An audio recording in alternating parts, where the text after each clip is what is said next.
In focus and in frame. I don't know if they'll copyright strike me for this. We'll find out. If you are on... Oh, YouTube has new age restrictions, so if you don't subscribe to this channel, you won't see any more video updates. It's just a little FYI. And if you're on Bitchute, drop your channel links in the comments so we can all give you a sub. Click the links to get a hold of me. So Camille, Zhang, EVS, Vox, Razorfist, and some other characters I won't name because he's a weirdo and he's got a small channel. I don't think he can tell when someone is serious or not. I think he may have a touch of the tism. Here's the thing with the Kickstarter commie. If you're a hardcore racist in 2020, or if you're just so full of hatred and are desperate for dopamine hits, there is one group that you're allowed to go whole hog on. Christian, male, straight, of European descent. And I have to use some funny language to get around the algorithm. They don't like you using the colors as words. Preferentially blonde man bad in 2020. They are the ninja of the world. Apologies to Yoko Ono.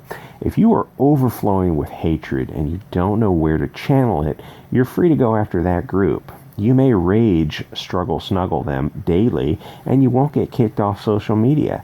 In fact, you'll get hired by the New York Times and Kickstarter. Because the people who control the media and social media hate Christians of European descent with a burning passion. The evidence is all around you, and I can prove it. Get on Twitter, follow a few hundred accounts, everyone who works for CNN and the mainstream media, then the net media, the Vox, BuzzFeed, Slate, Salon, Mike, Now This, and all the rest. Follow the print media, not only the writers and the faces, follow the editors and the shot callers, everyone who works behind the scenes. Then follow the academics. When mainstream media does interviews with blue checkmark idiots, follow all of those people selling books. What's her name? Robin DiAngelo with the White Fragility book. Don't get me started. If you follow about 500 of these cultural commissars, you'll start to notice certain themes and coincidences. You'll understand the nature of the beast you are dealing with. After 3 months, you will know that these people hate you and literally want you gone from this mortal coil. After 6 months, you will have formed your local militia and be polishing your Liberty device while wearing camouflage. But just me telling you this makes me sound like an absolute lunatic. It's too much to tell you in one 10-minute video. You have to see months of it for yourself. You got to read their tweets in context. Thousands of their tweets. Their raw hatred for you simply based on your origin. It's like trying to describe years of mind-blowing, amazing sex with the one you love to someone who has taken a vow of celibacy. Nothing describes sex with the love of your life. You've got to experience the experience to have the experience. The hatred they have for you is of the same magnitude, but it's the other side of the coin. It's indescribable to normies. It is the ultimate red pill, and it's only possible with the availability of social media, which is going to be their downfall. These blue-checked, marked, verified hate people don't hide their power levels because they don't have to. They are fully supported by the social media and media companies. Sometimes they work for them. If you hate the right people and religion, it is of no consequence. In fact, you will still be hired by the media, even after your hate goes public, because the social media companies will just suspend or shadow ban the people who shine a light on your hate. That's why I mentioned verified hate. There were several groups that archived this hate against Christians and Europeans. They were deplatformed for being whistleblowers, not the people who actually made the racist anti-Christian comments. But when I describe this to you, you assume I have a bias, which is why I suggest you take my advice, follow those 500 blue check marks for yourself. I know that when I reference the rabbit hole in the Matrix, it sounds like teenager, edgy, try-hard stuff. But you can't describe smoking a blunt while getting blown by a trans furry girl. You just have to experience it, which I also recommend. Okay, so I've described this cultural battlefield full of hatred and dopamine orgasms. A lot of sex references in this. Now people like Zhang, hate is her heroin. She is jerking off to denying Mike Miller, your boy Zach, and the rest of comicsgate. If you offered her a line of Bolivian marching power and the best oral of her life, or the chance to say no to Mike Miller, she would pick the chubby hobbit every time. You don't understand these people any more than you'd understand Mao's revolution, where the children made the best political commissars. Mao, Fidel, Stalin's communism was Lord of the Flies, because you created a system where the most bloodthirsty, sadistic people were given free rein. Children make great revolutionaries because before the age of 25, they're too immature to really understand and empathize with other people. Mao's child revolutionaries would turn in their own parents for a witch trial, which is actually similar to how you see kids acting today. Liberal women are encouraging other women to dump their Trump-supporting husbands. One woman did, then she said she was day drinking with her cat. Or there are Twitter campaigns telling kids they don't have to love their Republican parents. In a healthy nation, these people would be tarred and feathered. People like Zhang are like children given the power to burn witches. They don't really understand what they're doing, but they enjoy the power and being the center of attention. People like Zhang, Antos, Visaggio, Renfimus aren't special. They're not good looking. They're not great at anything. They can't draw or write because that takes practice and a lot of failure. It takes years of being very mediocre until you suddenly realize that you have improved. But they are all the generation of participation trophies.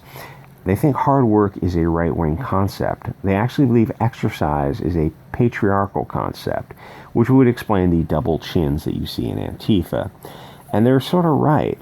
With practice in any endeavor, you get better. Remember when video game journalists said that the easy mode on video games wasn't easy enough? How do you play video games and say that with a straight face? Get good or get out. When I was a kid, if somebody whined about something like that, they would be told to stop being a little cigarette. But since so many kids are proudly cigarettes these days, that is known as hate speech.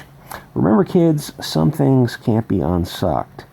So these soy people walk around calling people istophobes because that gives them power. It signals to the puppet masters that they are useful idiots who will obey the party line. They are safe to hire for woke companies. Except the problem is they can't create a product that sells or do any work that creates revenue. Zhang's job was to reject people who wanted to bring money to the company and seek out projects that were not going to make more than a tiny profit, because that's socialism and like diversity and inclusive. But Mags Visaggio can't sell more than 1,000 issues a month. Heather Antos can't edit or whatever it is she does. If I make a joke, I'll get kicked off. So I won't make a joke about being under the table. So these people are all known as token hires. Hire somebody,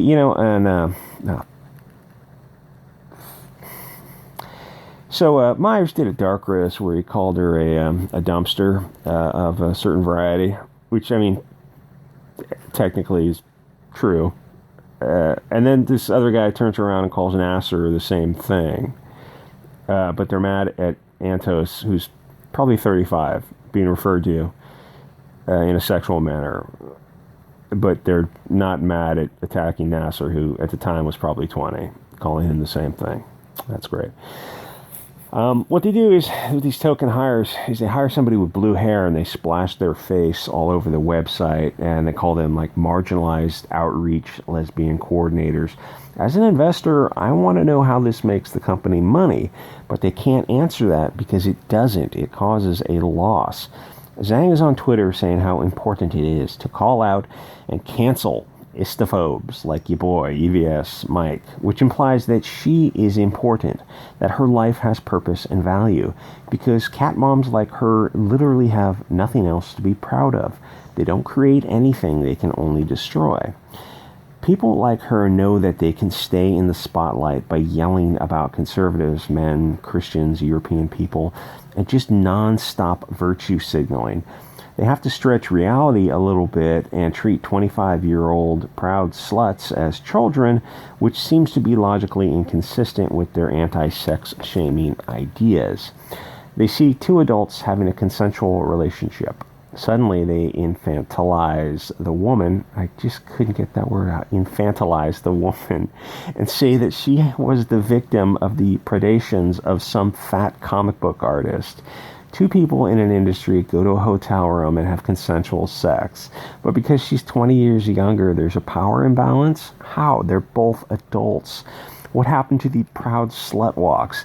By the time a woman is in her 20s, she knows her way around men, and it's sexist and ageist to assume that the woman didn't prey on the man.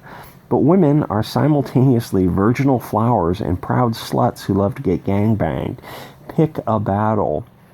And I'm, of course, consent. But this all ties into this guy who had a problem with Razor Fist publishing a book through Vox, because Vox talks about hate facts. I tuned into Vox years ago when he was fighting with EVS. I listened to a few shows. He was not some German from the 1930s. Technically, he can't be. He is of mixed race. He talked about pretty basic normie facts. Facts aren't istophobic. Facts are just facts. It's time we all faced facts. Proceeding in ignorance is how history repeats. Vox, EVS, and a lot of the guys in comicsgate are just normies who are actually on the same page on most issues. Vox is just honest about it. The fact that SJWs hate Vox, your boy, and EVS tells me that they're probably doing something right. They accuse us of what they are guilty of.